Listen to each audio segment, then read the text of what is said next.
और चलिए इसी बीच बड़ी खबर का रुख करते हैं दिल्ली मामले पर। सुप्रीम फैसला, दिल्ली में केंद्र और राज्य की पावर पर फैसला। देखिए बड़ी जानकारी, केंद्र और राज्य की पावर पर फैसला, सुप्रीम फैसला यहां। The states shall have executive power over the entries in list 3. However, if a central legislation or a provision of the constitution confers executive power to the union with respect to a list 3 subject, then the executive power of the state shall be subject to such law or provision. The executive power of the union in a state over matters on which both states and the Union of India can legislate, that is the concurrent list, is limited to ensure that the governance of the states is not taken over by the union. This would completely abrogate the federal system of governance and the principle of representative democracy.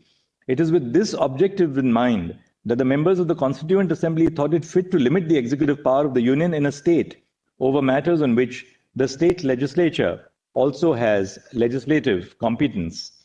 The principle in Articles 73 and 162 would equally apply to the scope of executive power over matters which are within the legislative competence of both the Union and the GNCTD.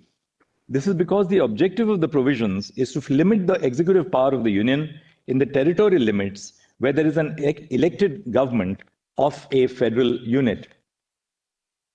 Both Parliament and the legislature of NCTD have legislative competence over List 2 and List 3. For the purposes of NCTD, both List 2 and List 3 are concurrent lists. Thus, the delimitation of executive power between Parliament and the government of NCTD with respect to entries in List 2 and List 3 are guided by these principles. Both Parliament and the legislature of the NCTD have the power to enact laws with respect to List 2, subject to the caveat that entries 1, 2, and 18, and entries 64, 65, and 66, inasmuch as they relate to entries 1, 2, and 18, are carved out of the domain of the Legislative Assembly of GNCTD and List 3. The executive power of NCTD shall extend to all entries in List 2 and List 3, other than those entries which are expressly excluded in Article 239 AA3. Such power shall be subject to the executive power of the Union through the Lieutenant Governor only when the Union has been granted such power by the Constitution or a law of Parliament. Therefore, the executive power of NCTD in the absence of a law by Parliament shall extend to all subjects on which it has power to legislate. It was held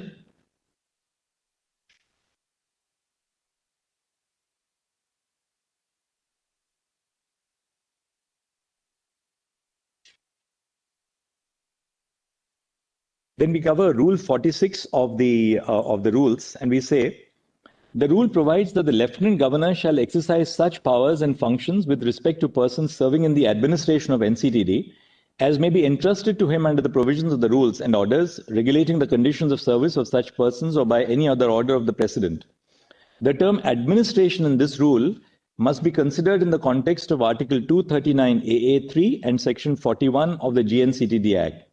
The executive administration by the Lieutenant Governor in his discretion